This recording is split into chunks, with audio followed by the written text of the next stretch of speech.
Reina, right? Yeah. Reina St, Juliana. Our 10-year-old little brother had to learn how to write a eulogy for his sister before he even learned how to write essays. November 30th, 2021, all our parents did was send us off to school. Yet the next time they see Hana is to recognize her lifeless body in a medical examiner's office. I met up with Hana and a friend during school that day. When we split ways to go back to class, I just looked back and smiled. I didn't say goodbye. I never got to say goodbye. I never got to remind her that I love her, that she's my everything, the person I want to walk through life with side by side. I thought our future was a given. Of course, she'd play her first high school basketball game that night, get ready for all the other school dances, have her JV and varsity season for all the sports she played, get her driver's license, play her lacrosse season, have her first date, prom, graduation. She never got a chance for any of that. She didn't even get her 15th, 16th, 17th, or 18th birthday. These are only some of the high school experiences she never got to have, but it is absolutely nothing compared to the rest of everything she had going for her future. That list is eternal. Hana's life had only started to begin. 12:51 p.m., November 30th, 2021, that was the moment I became aware of the fragility of our mortality. Hana, who was healthy, Hana, who was only 14, shot 4 times. 12.5% of the bullets shot that day were at her. She took her last breath in her own pool of blood in a school she hadn't even been in for 3 months. Alone for 7 minutes while police passed by her, bleeding out as a security guard failed to put a tourniquet on her, dying as EMS took more than 10 minutes after the shooter had been detained to even give aid to her. Our Japanese grandma would often worry about anything bad happening to us because she knew how dangerous it is here compared to Japan.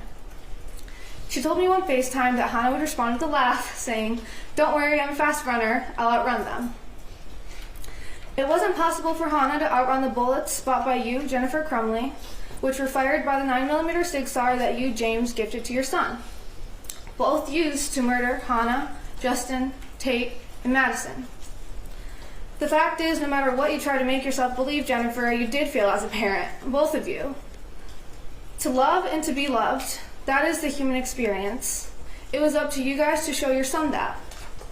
Instead of giving quality time and compassion, you gift your son a gun you knew caused extraordinary damage. There's a reason your kid didn't use the other 2 firearms or the .22 ammunition you own. I believe your actions cannot even be confined into the word failure. Your mistakes created our everlasting nightmare.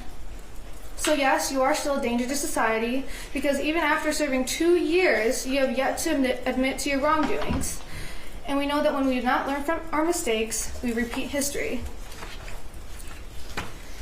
You call yourself a victim. The difference between you and Hana, Justin, Tate, and Madison, you and my family, you and all the students there that day, is that we didn't have a hand in causing this. You caused the most cruel thing I could ever imagine. You guys made loving Hana so painful. That is not a narrative, that is reality. For that, unless you have a time machine or the ability to stop time, there is no existing punishment or rehabilitation that will ever be enough. Because there is no way that the one life I have, I now have to live without Hana, my little sister, my best friend, my other half. To me, that makes the maximum sentence being 15 years too short. Hana didn't even have 15 years to live. Jennifer, you stated that even after knowing everything you know now, you wouldn't do anything different. I cannot fathom that. I would do anything to hear her footsteps coming up the stairs. You don't have to roll your eyes, it's on video that she said that. To not have an empty seat at the dining table, to have her come into my room and ask which clothes to order, to see her napping on the couch, to laugh and share a look when we accidentally say the same thing at the same time.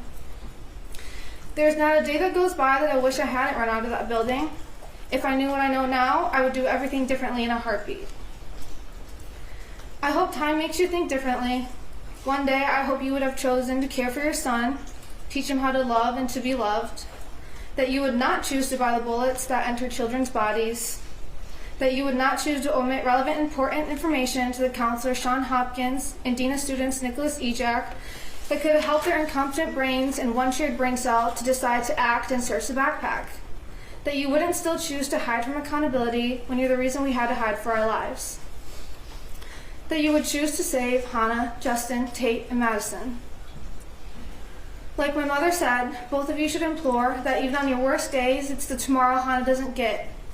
The tomorrow she wanted to live so badly, the tomorrow that she should have. I can never do Hana justice when talking about her.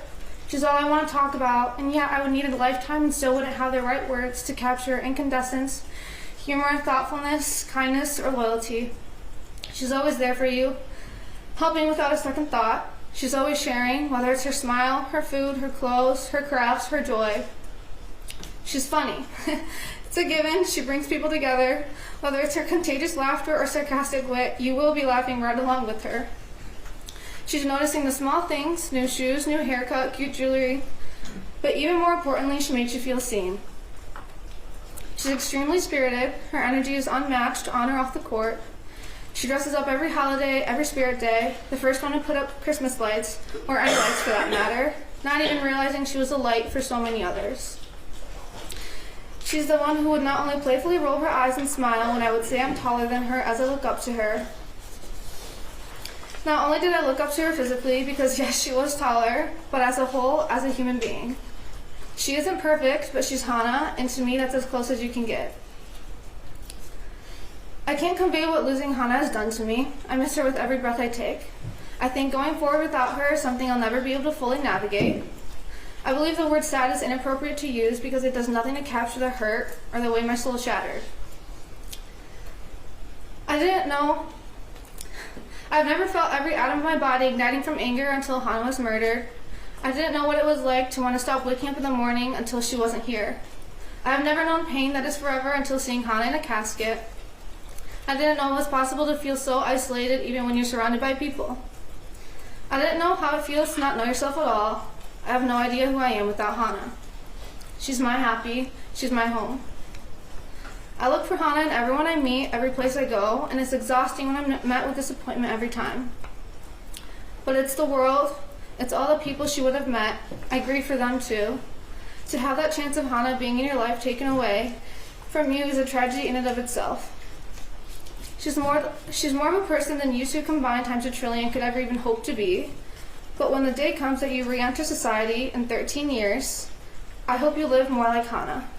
I hope you live every moment to the fullest like Hana. I hope you laugh every day like Hana. And I hope you love unconditionally like Hana. That's it. Thank you, Reina.